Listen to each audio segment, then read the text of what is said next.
இங்க ஒரு பையன் ஸ்போர்ட்ஸ் ஷூ போடுறான். அப்ப அவன் காலில் ஏதோ குத்துன மாதிரி பயங்கரமா வலிக்குது. என்னடான்னு ஷூவை கழட்டி பார்த்தா குண்டூசி. ஆக்சுவலி இன்னைக்கு இவனுக்கு ஸ்டேட் லெவல் காம்படிஷன் இருக்கு.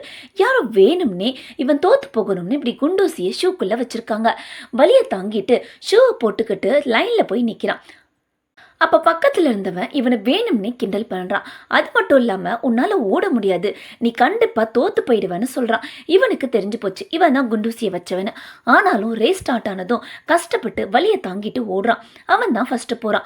ஆனால் டக்குன்னு அவனை கிராஸ் பண்ணி அந்த பையன் ஓடி போய் வின் பண்ணிடுறான். அதுவும் 10 நிமிஷத்தில். ஆக்சுவலி இவன் அவ்வளோ ஃபாஸ்ட்டாலாம் ஓடுறவன் இல்லை. அவன் ட்ரக்ஸ் தான் எடுத்திருப்பான்னு இவனுக்கு அவன் மேலே சந்தேகம் வந்துருச்சு. அவன் கோச் கிட்ட சொல்லி அவன் மேலே கம்ப்ளைண்ட் பண்ண சொல்கிறான். அவரும் ஸ்போர்ட்ஸ் அகாடமியில் கம்ப்ளைண்ட் பண்ணுறான். அவனை டெஸ்ட் பண்ணதில்ல, அவன் ட்ரக்ஸ் எடுத்துட்டு தான் வின் பண்ணியிருக்கான்னு ப்ரூவ் ஆகிடுச்சு. அதனால அவனோட ப்ரைஸையும் கேன்சல் பண்ணிட்டாங்க. ஆட்டோமேட்டிக்காக செகண்ட் பிளேஸ்ல வந்ததால இவனை தான் வின்னர்னு அனௌன்ஸ் பண்ணிட்டாங்க. நியாயமா கிடைக்காத வெற்றி என்னைக்குமே நிலைக்காது. இந்த வீடியோ உங்களுக்கு பிடிச்சிருந்துச்சுன்னா வீடியோக்கு ஒரு லைக் போட்டு மறக்காம சேனலை சப்ஸ்கிரைப் பண்ணிக்கோங்க.